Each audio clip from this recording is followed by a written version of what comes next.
Di dunia hiburan Indonesia, sosok artis selalu menjadi sorotan publik. Namun kali ini perhatian tidak datang karena prestasi, melainkan karena kasus hukum yang melibatkan salah satu penyanyi terkenal. Pada Maret 2024, seorang publik figur terkemuka ditangkap oleh Badan Narkotika Nasional atau BNN karena penyalahgunaan narkoba. Apa yang sebenarnya terjadi? Mari kita telaah lebih dalam kasus ini.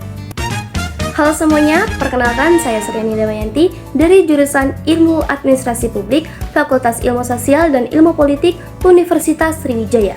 Kali ini kita akan menganalisis sebuah kasus hukum yang melibatkan seorang penyanyi terkenal yang terjerat kasus narkoba.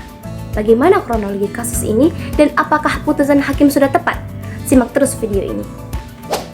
Kasus ini berawal dari penyelidikan yang dilakukan oleh Badan Narkotika Nasional setelah mendapat informasi dari sumber yang kredibel mengenai dugaan penyalahgunaan narkoba oleh sang penyanyi. Pada bulan Maret 2024, BNN melakukan penggeledahan di kediaman pelaku yang terletak di kawasan Elit Jakarta. Di sana petugas menemukan barang bukti yang cukup mengejutkan, narkoba jenis sabu dengan jumlah yang lebih dari cukup untuk konsumsi pribadi, serta alat-alat yang digunakan untuk mengkonsumsi narkoba. Selain sabu, ditemukan pula sejumlah saksi yang mengonfirmasi bahwa pelaku memang terlibat dalam penggunaan narkoba. Dengan bukti yang kuat, penyanyi tersebut langsung dibawa ke kantor BNN untuk dilakukan pemeriksaan lebih lanjut. Lalu, siapa saja yang terlibat dalam kasus ini? Tentu saja yang utama adalah sang penyanyi yang memiliki ribuan pengikut di media sosial dan dikenal oleh banyak orang. Selain itu ada juga BNN yang melakukan penyelidikan dan penggeledahan serta saksi-saksi yang memberikan keterangan di persidangan mengenai kebiasaan pelaku dalam mengkonsumsi narkoba.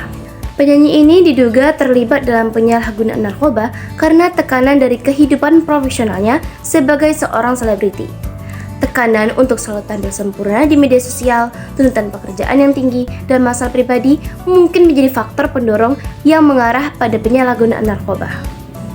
Setelah melalui proses penyelidikan, kasus ini akhirnya dibawa ke pengadilan.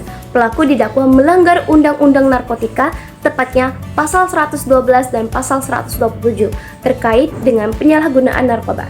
Dalam persidangan, barang bukti berupa sabu, alat konsumsi narkoba, serta kesaksian dari saksi-saksi yang mendukung memperkuat dakwaan terhadap pelaku.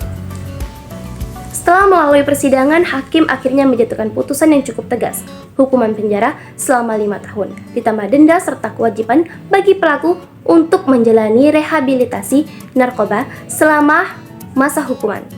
Namun, ada yang bertanya, apakah keputusan hakim sudah tepat? Melihat barang bukti yang ditemukan, yakni narkoba dengan cukup besar serta alat-alat konsumsi narkoba, putusan hakim bisa dibilang tepat mengingat pelaku terlibat dalam pelanggaran serius. Penggunaan narkoba bukan hanya masalah pribadi, tapi juga merupakan ancaman bagi masyarakat. Dengan hukuman penjara, pelaku diharapkan bisa mempertanggungjawabkan perbuatannya. Namun, yang menarik adalah keputusan hakim untuk mengharuskan pelaku mengikuti program rehabilitasi. Ini adalah langkah yang bijak karena selain memberi hukuman, rehabilitasi memberikan kesempatan bagi pelaku untuk memperbaiki diri.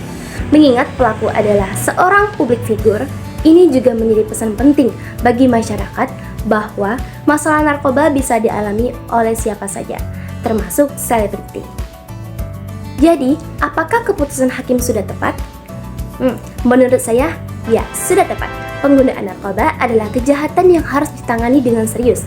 Namun, rehabilitasi juga perlu diperhatikan agar pelaku bisa memperbaiki diri.